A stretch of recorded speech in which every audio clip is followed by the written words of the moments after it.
Hello dear students, आज के class में हम लोग मैग्नेटिक फील्ड का वैल्यू निकालना सीखेंगे एट एनी पॉइंट, किसी भी पॉइंट पे। इससे पहले हम लोग लास्ट क्लास में देखे हुए थे मैग्नेटिक फील्ड का वैल्यू एक्सियल लाइन और इक्वाटोरियल लाइन दोनों में। तो यहाँ पर हमको एक्सियल और इक्वाटोरियल लाइन दोनों का ज़रूरत है। अगर आप एक्सियल लाइन और इक्वाटोरियल लाइन पर मैग्नेटिक फील्ड निकालना नहीं सीखे हैं तो प्लीज़ आप पहले उस क्लास को कीजिए, उसके बाद इस क्लास को अटेंड कीजिएगा, नहीं तो आपको समझ में कुछ भी नहीं आएगा।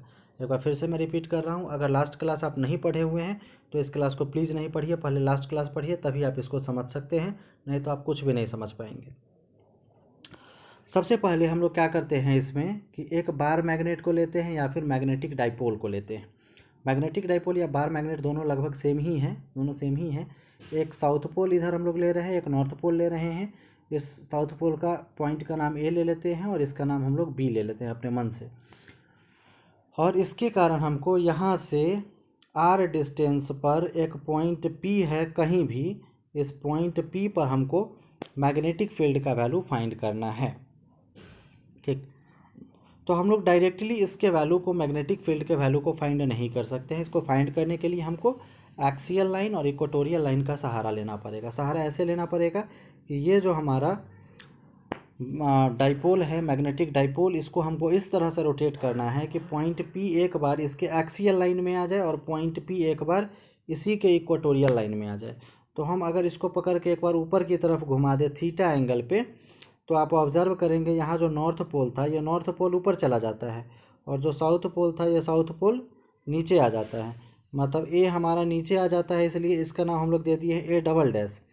और बी, यहाँ जो हमारा बी था इस पॉइंट का नाम, ये बी हमारा ऊपर चला जाता है, इसलिए इसका नाम हम लोग दे देते हैं बी डबल डैश। तो इस कंडीशन में आप ऑब्जर्व करेंगे कि पॉइंट पी किस लाइन में आ जाता है, एक्सियल लाइन में। मतलब पॉइंट पी जो है इधर हमारा एक्सियल लाइन में आ जाता है, नहीं, और एक्सियल लाइन का डायरेक्शन हमारा इधर होता है। एक्सियल लाइन में जो मैग्नेटिक फील्ड अप्लाई होता है उसका डायरेक्शन हमारा इधर होता है। आप पहले से इस चीज़ को जान रहे हैं।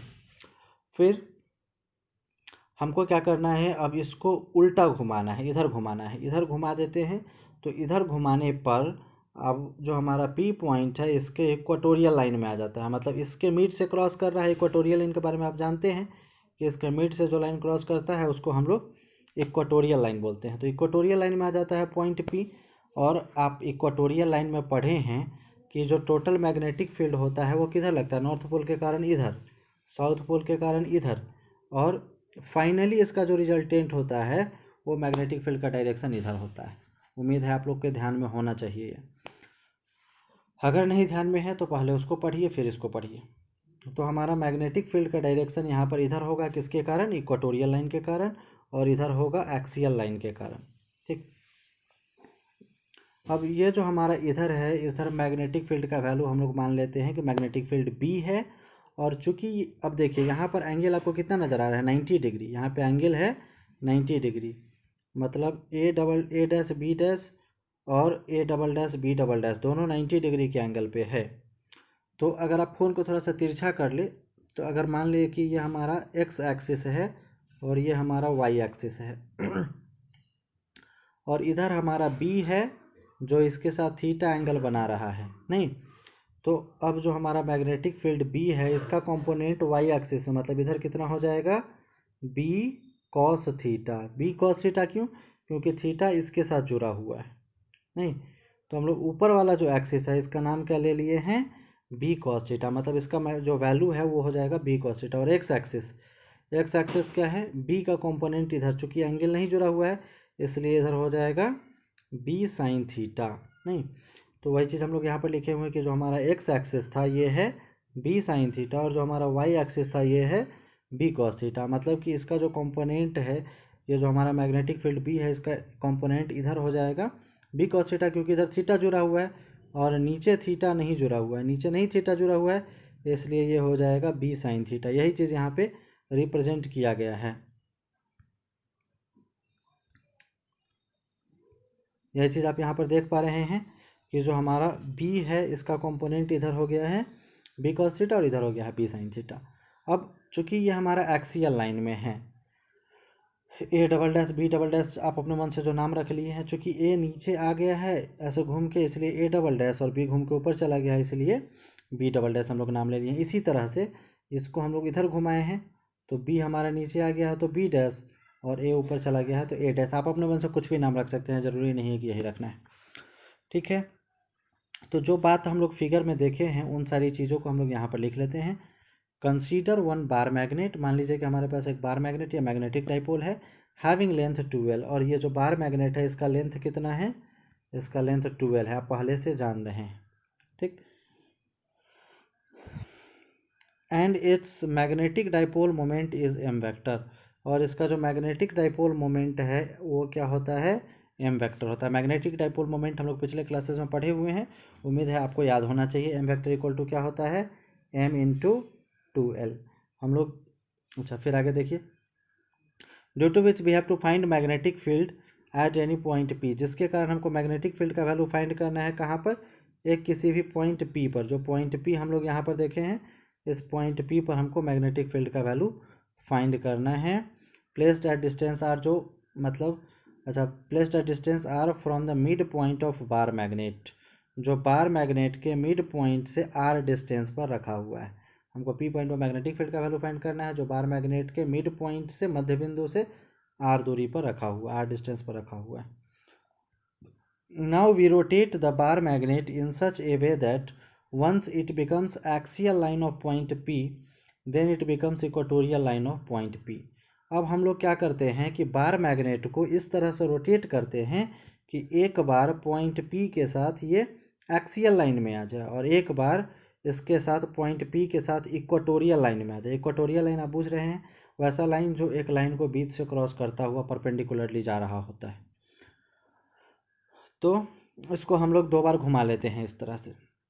फिर magnetic field at point P due to axial line of bar magnet A dash B dash. अब मैग्नेटिक फील्ड का वैल्यू पॉइंट P पर किसके कारण, एक्सियल लाइन के कारण। एक्सियल लाइन का फॉर्मूला आपको पहले से याद होना चाहिए, बी एक्सियल, आप पहले से इसको पढ़े हुए हैं, क्या होता है, mu naught by 4 pi into 2m vector by R cube. इसी तरह का हम लोग एक्सियल लाइन पढ़े थे इलेक्ट्रिक फील्ड में भी। तो मैग्नेटिक फील्ड लास्ट क्लास में हम लोग ये वैल्यू फाइंड किए थे, mu naught by 4 pi into 2m vector by R cube. तो यहाँ पर आप देखेंगे magnetic field at point P पर जो मैग्नेटिक फील्ड है, मतलब एक्सियल लाइन में, एक्सियल लाइन को हम लोग क्या मान लिए थे, A double dash B double dash, A double dash B double dash. ये एक्सियल लाइन में जो है हमारा पॉइंट P, इस पॉइंट P पर हमको मैग्नेटिक फील्ड का वैल्यू, मतलब बी एक्सियल जो इस लाइन में है उसका वैल्यू क्या, अच्छा उसका वैल्यू कितना है एक्सियल लाइन में, बी कॉस थीटा। यहाँ जो बी है वो बी कॉस थीटा, तो बी हमारा क्या है, एक्सियल लाइन वाला मैग्नेटिक फील्ड। तो एक्सियल लाइन वाला मैग्नेटिक फील्ड का वैल्यू क्या होता है, म्यू नॉट बटा 4 pi into 2m vector by R cube, ठीक, और इंटू है कॉस थीटा। तो एक्सियल लाइन में जो हमारा मैग्नेटिक फील्ड है, वो एक्सियल लाइन में मैग्नेटिक फील्ड का वैल्यू हमारा इतना हो जाएगा, mu naught by 4 pi into 2m vector by R cube into cos theta. Cos theta कहाँ से आया है, जो कंपोनेंट हम लोग लिखे थे, इसका कंपोनेंट हम लोग लिखे थे इधर कॉस थीटा, वो कॉस थीटा हमको साथ में अटैच कर देना है। सेम चीज़ इसी तरह का पढ़े थे इलेक्ट्रिक फील्ड में भी। चलिए नेक्स्ट पे चलते हैं। फिर है magnetic field due to bar magnet A dash B dash in equatorial line at point P। Equatorial line में आप देखे थे इस डायरेक्शन में हमारा इधर आया था बी साइन थीटा, नहीं, तो आप इक्वाटोरियल लाइन में मैग्नेटिक फील्ड का वैल्यू पिछले क्लास में पढ़े थे, जिसका वैल्यू कितना था, mu naught by 4 pi into m vector by R cube. तो ये है हमारा B vector into sine theta equatorial line में। तो mu naught by 4 pi into m vector by R cube पहले से हम लोग जान रहे हैं कि मैग्नेटिक फील्ड का वैल्यू होता है इक्वाटोरियल लाइन में, इसमें साइन थीटा हमको अटैच कर देना है, साइन थीटा जोड़ देना है। तो जो हमारा टोटल मैग्नेटिक फील्ड है अब बी, तो अच्छा फिर से हम लोग फिगर में आते हैं थोड़ा सा। तो आप यहाँ पे ऑब्जर्व करेंगे, अगर एक मैग्नेटिक फील्ड इधर है, एक मैग्नेटिक फील्ड इधर है, तो दोनों का रिजल्टेंट किधर जाएगा, दोनों का रिजल्टेंट दोनों के बीच में होगा, नहीं। तो यहाँ पर एक और दोनों के बीच का एंगल कितना है, 90 डिग्री। और रिजल्टेंट निकालने का फॉर्मूला आप जानते हैं क्या होता है, root under P square plus Q square plus 2pq cos theta. मान लीजिए कि हमारा जो बी एक्सियल है वो P है और बी इक्वाटोरियल Q है, तो फार्मूला होता है P square plus Q square plus 2pq cos theta. यह फार्मूला आप पहले से जान रहे हैं। इस फार्मूला का यूज़ हम लोग यहाँ पे करेंगे। तो p के बदले b एक्सियल है और q के बदले b इक्वेटोरियल है और दोनों के बीच का एंगल है 90 डिग्री। बस हम लोग कैलकुलेट कर देंगे। तो फार्मूला के हिसाब से अगर हम लोग ऑब्जर्व करें तो b इक्वल टू क्या हो जाएगा, b एक्सियल का स्क्वायर प्लस b इक्वेटोरियल का square plus 2b axial into b equatorial into cos 90 degree. तो आप जान रहे हैं कॉस 90 का वैल्यू कितना होता है 0, और 0 से आप इसे मल्टीप्लाई करेंगे तो टोटल कितना हो जाएगा, इस टोटल का वैल्यू हो जाएगा 0। तो ये पोर्शन हमारा ख़त्म। बचेगा क्या, रूट अंडर b एक्सियल का स्क्वायर प्लस b इक्वेटोरियल का स्क्वायर। अब b एक्सियल का वैल्यू हम लोग पहले निकाले हैं कितना, mu naught by 4 pi into 2m vector by R cube into cos theta. तो इसका b एक्सियल का स्क्वायर कर देना है। फिर b इक्वेटोरियल का वैल्यू भी हम लोग निकाले हैं mu naught by 4 pi into M vector by R cube into sine theta इसका स्क्वायर। अगर आप ध्यान से ऑब्जर्व करेंगे तो इसमें देखेंगे म्यू नॉट बाई 4 पाई इसमें भी है, इसमें भी है, एम वेक्टर इसमें भी है, इसमें भी है, आर क्यू इसमें भी है, इसमें भी है। तो जो दोनों में अवेलेबल है उसको हम लोग कॉमन ले सकते हैं। तो हम लोग यहाँ से हम लोग कॉमन लेके इसको बाहर निकाल देते हैं। इस पोर्शन को mu naught by 4 pi into M vector by R cube इसको कॉमन लेते हैं और इसको बाहर निकाल देते हैं। चूँकि इसका स्क्वायर इसमें भी है, इसमें भी है, दोनों में स्क्वायर कॉमन लिए थे हम लोग। एक स्टेप और अगर आप चाहते तो बढ़ा सकते हैं। मान लीजिए ऐसे, मान लीजिए ये रूट नहीं है, इसका स्क्वायर हम लोग, क्योंकि स्क्वायर इसमें भी था इसमें भी था, तो स्क्वायर को अगर हम लोग कॉमन लेंगे तो स्क्वायर से हमारा रूट कैंसिल होके ये वाला पोर्शन हमारा बाहर आ जाएगा। तो इसको हम लोग डायरेक्ट बाहर निकाल दिए हैं, ये वाला पोर्शन बाहर आ जाएगा और अंदर क्या बचेगा, 2 cos थीटा का स्क्वायर। तो 2 का स्क्वायर, अच्छा 2 cos थीटा का स्क्वायर और प्लस यहाँ पर क्या बचेगा, सिर्फ साइन थीटा, तो साइन थीटा का स्क्वायर। और इसका अगर आप स्क्वायर करेंगे तो हो जाएगा 4 cos स्क्वायर थीटा और plus sine square theta. Mu naught by 4 pi into M vector by R cube हमारा बाहर ही रहेगा। एक तो हमारा फार्मूला ये हो गया। एक फार्मूला अगर आप चाहें तो इसको यहाँ पर भी आप छोड़ सकते हैं कि टोटल मैग्नेटिक फील्ड का जो वैल्यू है जिसको हम लोग बी मान लिए थे, ये टोटल मैग्नेटिक फील्ड बी हमारा हो गया mu naught by 4 pi into M vector by R cube into 4 cos square theta plus sine square theta. ये हमारा आंसर हो गया। अगर आप चाहे तो यहाँ पर या तो सिर्फ कॉस भी रख सकते हैं, दोनों में खाली कॉस ही रहेगा, और यहाँ पर सिर्फ साइन भी हो सकता है। अगर आप चाहे तो किया जा सकता है। जैसे मान लीजिए हम लोग इसको साइन में बदले हैं, तो कॉस को साइन में बदलने के लिए क्या करना चाहिए, cos square theta equal to होता है 1 माइनस साइन स्क्वायर थीटा, और प्लस साइन स्क्वायर थीटा है, 4 कॉमन है यहाँ पर, तो 4 into 1 minus sine square theta, cos square theta के बदले लिख दिए हैं, और प्लस साइन स्क्वायर थीटा। अब 4 से इसे मल्टीप्लाई कीजिएगा तो 4 हो जाएगा, और माइनस 4 साइन स्क्वायर थीटा, और 4 साइन स्क्वायर थीटा में से एक साइन स्क्वायर थीटा घट जाएगा तो बचेगा हमारे पास 3 साइन स्क्वायर थीटा। तो हो जाएगा root under 4 minus 3 sine square theta. उसी तरह अगर आप चाहें तो इसको कॉस स्क्वायर थीटा में भी बदल सकते हैं, जिसको हम लोग यहाँ पर डायरेक्ट आंसर लिख लिए हैं। आप बदलना चाहे तो क्या करेंगे, 4 cos स्क्वायर थीटा रहने देंगे और साइन स्क्वायर थीटा के बदले क्या लिख सकते हैं, 1 माइनस कॉस स्क्वायर थीटा। तो 4 में 4 cos स्क्वायर थीटा में से एक cos स्क्वायर थीटा चला जाएगा तो कितना बचेगा, 3 cos स्क्वायर थीटा बचेगा, और यहाँ 1 से पहले क्या है, प्लस। तो हो जाएगा आंसर हमारा mu naught by 4 pi into M vector by R cube into root under 3 cos square theta plus 1। एकदम बिल्कुल सेम जो आप पढ़े थे मैं इलेक्ट्रिक फील्ड का value, axial line, equatorial line और एट एनी पॉइंट दोनों सेम है। आपको अभी क्या करना चाहिए कि ये तो आपको अभी पढ़ना ही है, इसको अभी पढ़िए, इसको अच्छे से पढ़ाई कीजिए। इसके साथ साथ आप इलेक्ट्रिक फील्ड वाले को भी रिवाइज कर दीजिए, दोनों आपका एक साथ रिवीजन हो जाएगा। तो इसको आप आसानी से दोनों को एक साथ कंप्लीट कर सकते हैं, आसानी से दोनों ध्यान में रहेगा। दोनों सिमिलर है, दोनों में छोटा सा डिफरेंस है। तो जो हमारा टोटल मैग्नेटिक फील्ड का वैल्यू हो गया साइन थीटा कॉस थीटा के रिस्पेक्ट में इतना हो जाएगा, साइन थीटा के रिस्पेक्ट में इतना हो जाएगा। और अगर आप दोनों को एक साथ रखना चाहते हैं, आप चाहे तो यहाँ पर भी छोड़ सकते हैं, कोई दिक्कत नहीं है। ये हो गया आपका टोटल मैग्नेटिक फील्ड का वैल्यू कहाँ पर, एट एनी पॉइंट पी पर, किसके कारण, एक बार मैग्नेट कहिए चाहे मैग्नेटिक डाइपोल कहिए उसके कारण। फिर हम लोग नेक्स्ट टॉपिक को देखते हैं। अब नेक्स्ट टॉपिक है आपका torque on A bar magnet in uniform magnetic field. Same topic आप पढ़े थे इलेक्ट्रिक फील्ड में भी। इलेक्ट्रिक फील्ड में भी आपको टॉर्क फाइंड करना था, तो उसमें हम लोग सिर्फ यूनिफॉर्म इलेक्ट्रिक फील्ड लेते थे, इसे मैग्नेटिक फील्ड लेते हैं। उसमें हम लोग इलेक्ट्रिक डाइपोल लेते थे और इसमें हम लोग मैग्नेटिक डाइपोल कहिए चाहे बार मैग्नेट कहिए लेते हैं। सबसे पहले हम लोग क्या करते हैं कि मान लेते हैं कि यहाँ पर यूनिफॉर्म मैग्नेटिक फील्ड है, पूरा यूनिफॉर्म मैग्नेटिक फील्ड है, ठीक है। इस यूनिफॉर्म मैग्नेटिक फील्ड में एक बार मैग्नेट हमारा इस तरह से रखा हुआ है, जिसमें बार मैग्नेट में ऊपर हमारा नॉर्थ पोल है और नीचे हमारा साउथ पोल है।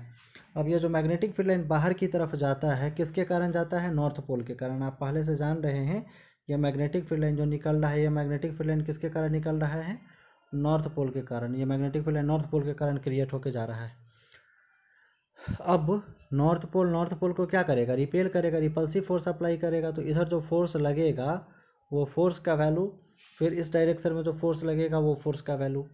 तो आप एक बार हम इसको रिलेट करते हैं इलेक्ट्रिक फील्ड वाले से। इलेक्ट्रिक फील्ड आपके ध्यान में होगा, इधर हम लोग इलेक्ट्रिक फील्ड ई अप्लाई करते थे और यहाँ पर प्लस चार्ज होता था, पॉजिटिव चार्ज प्लस क्यू, और नीचे होता था निगेटिव चार्ज माइनस क्यू। तो यहाँ जो फोर्स का वैल्यू होता था, फोर्स इक्वल टू क्या होता था?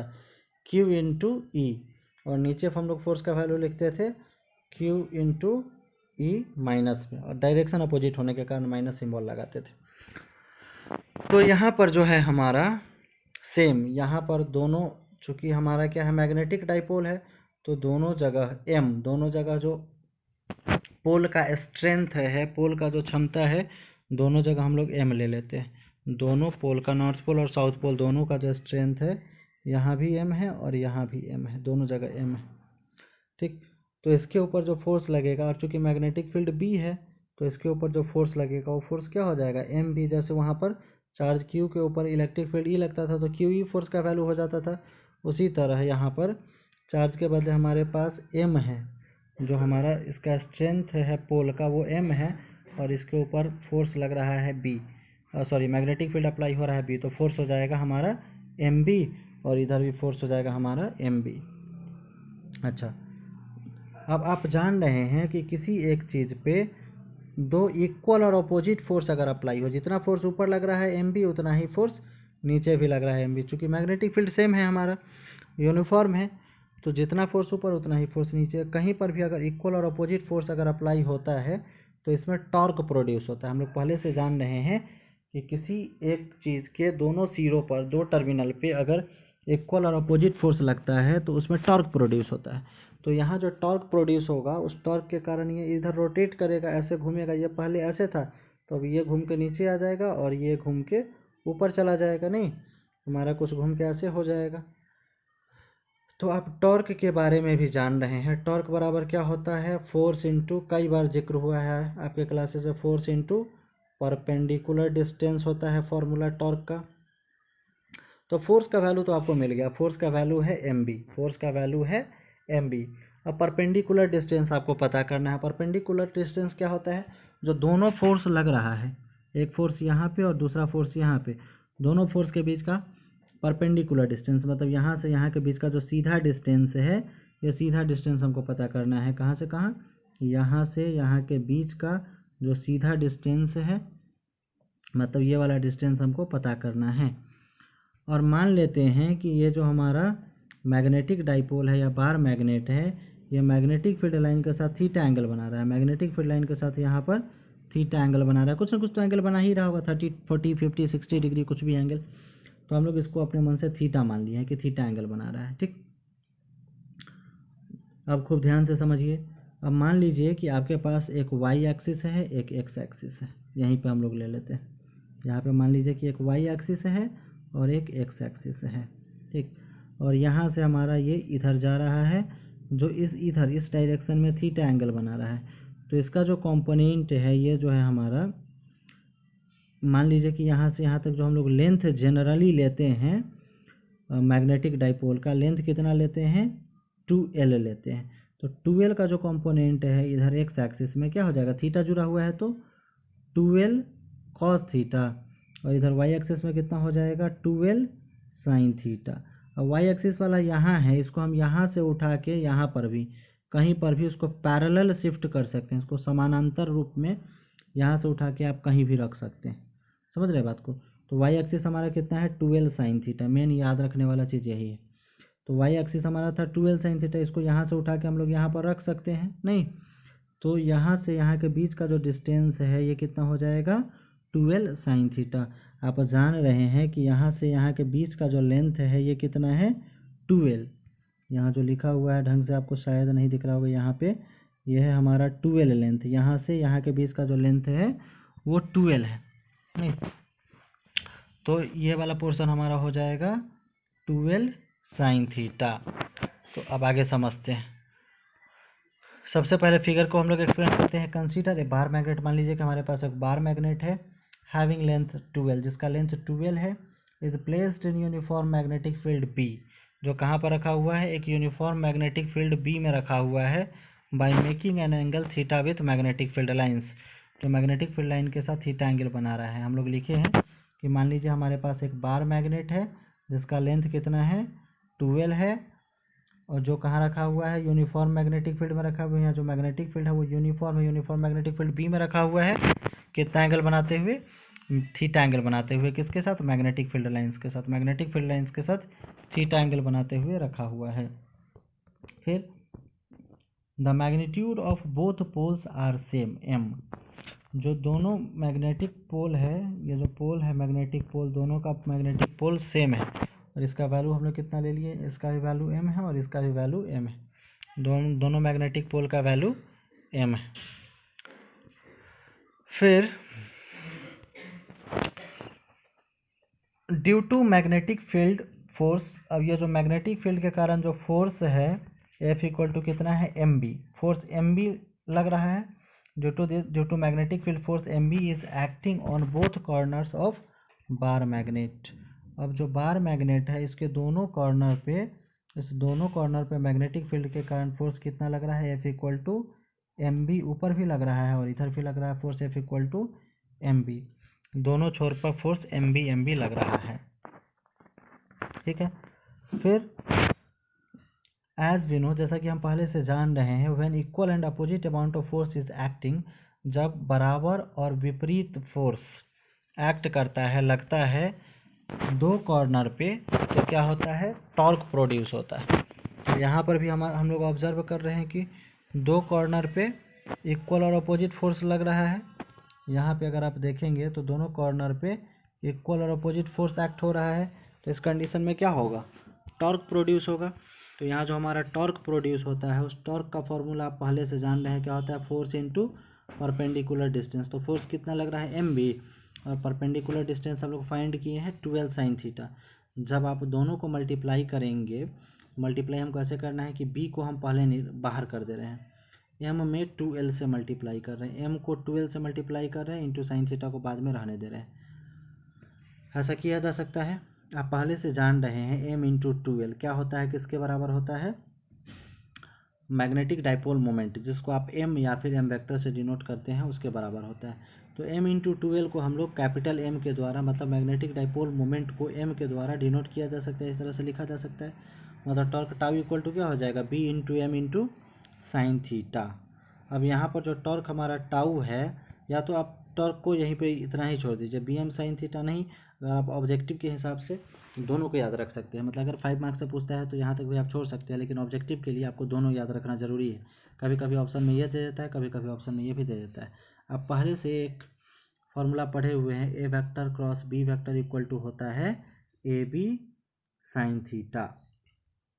तो हमारा ए बी जो है, ए मान लीजिए बी है और बी हमारा एम है, तो बी एम साइन थीटा को अगर हम शॉर्ट में लिखना चाहें क्रॉस प्रोडक्ट के रूप में, तो हम लोग क्या लिख सकते हैं, B vector cross M vector. मतलब जो टॉर्क का वैल्यू हो बी एम साइन थीटा, या tau equal to B vector cross M vector. इसी तरह इलेक्ट्रिक फील्ड में भी आप फाइंड किए थे टॉर्क का वैल्यू टाउ, अगर आपको याद हो तो फॉर्मूला उस समय हम लोग फाइंड किए थे पी ई साइन थीटा, और या फिर इसी को हम लोग शॉर्ट में लिखे थे P vector cross E vector.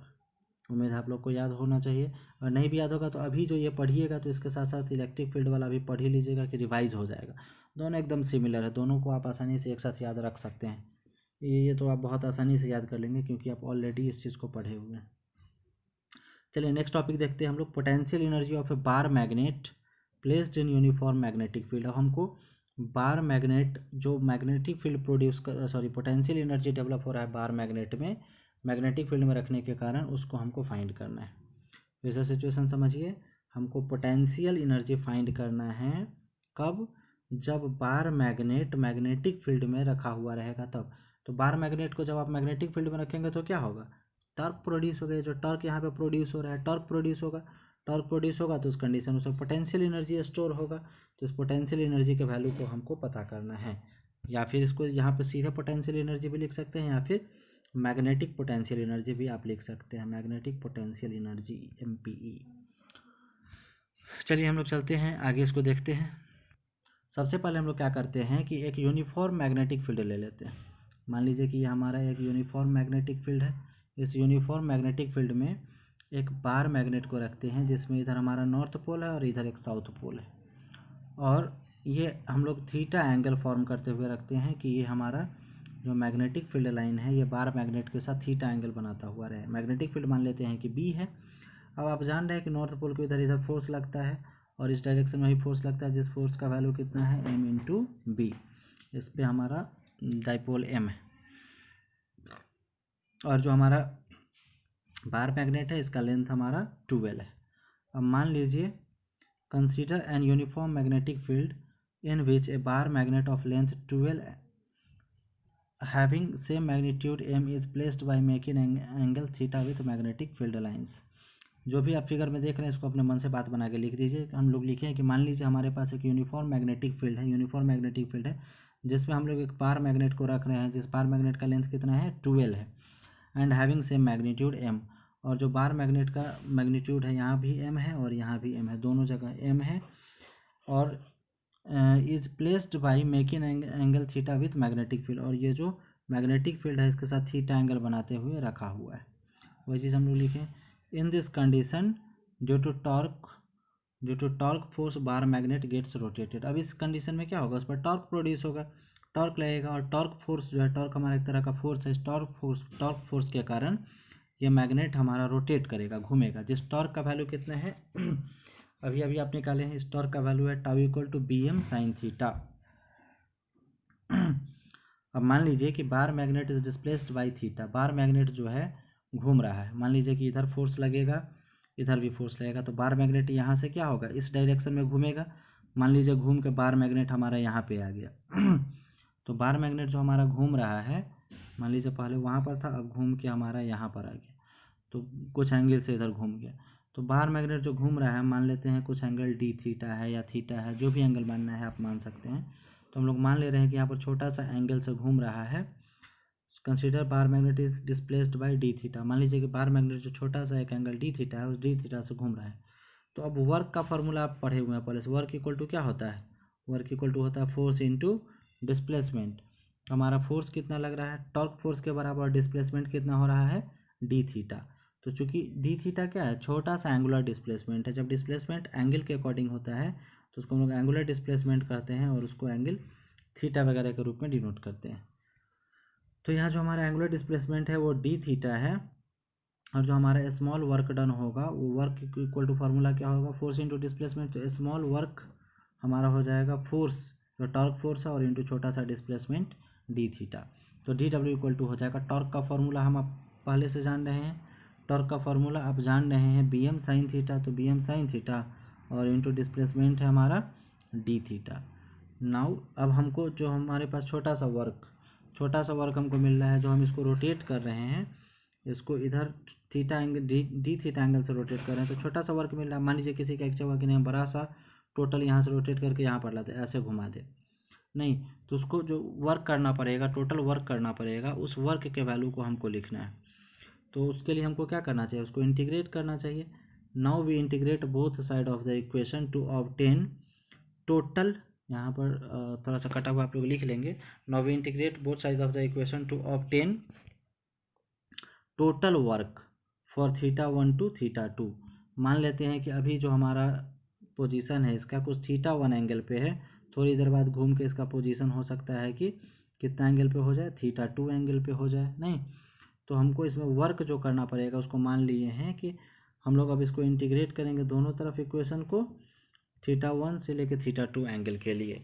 आप जानते हैं इंटीग्रेशन हमको दोनों तरफ करना है इक्वेशन के, इधर भी इंटीग्रेशन करना है और इधर भी इंटीग्रेशन करना है, और दोनों तरफ इंटीग्रेशन का सिंबल डाल दीजिए। और बोला जा रहा है कि एंगल θ1 से θ2 के लिए इंटीग्रेशन करना है। मान लेते हैं कि शुरू में एंगल इनिशियल जो इसका पोजीशन था वो थीटा 1 या थीटा 2 दोनों में से आप कुछ मान सकते हैं। मान लीजिए कि पहले थीटा 1 स्थिति पर था, बाद में थीटा 2 स्थिति में चला गया। ठीक, अब इसमें आपको देखना है कि वेरिएबल कौन है। इंटीग्रेशन हो सकता है कि अगर आप मैथ के स्टूडेंट हो तो जान ही रहे होंगे, बायो वाले लोग को थोड़ा सा दिक्कत होगा।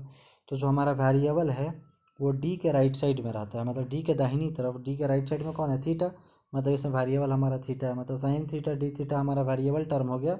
और एम बी कॉन्स्टेंट टर्म, इसको हम लोग बाहर निकाल देंगे। तो एम बी को हम लोग यहाँ पर बाहर निकाल दिए हैं। और एक फार्मूला आप इंटीग्रेशन का पढ़े हुए हैं, इंटीग्रेशन ऑफ डी एक्स बराबर क्या होता है? एक्स होता है। तो इंटीग्रेशन ऑफ डी डब्ल्यू बराबर क्या हो जाएगा? डब्ल्यू। एम बी हमारा बाहर आ गया है। अब यहाँ पे बचा sine theta into D theta. तो हमारा वर्क बराबर M B into sine theta का इंटीग्रेशन होता है माइनस कॉस थीटा। तो sine theta D theta equal to हो जाएगा माइनस कॉस थीटा। थीटा 1 जो हमारा लोअर लिमिट है इसको नीचे रखेंगे, और जो हमारा अपर लिमिट है इसको हम लोग ऊपर रखेंगे। अब अगली बार हमको क्या करना है, ये जो यहाँ पर कॉस थीटा में थीटा लगा हुआ है, इस थीटा के बदले पहले अपर लिमिट रखना है, बीच में माइनस देना है, फिर इसके बदले हमको लोअर लिमिट देना है। तो चलिए नेक्स्ट पेज में। तो यहाँ पे हमारा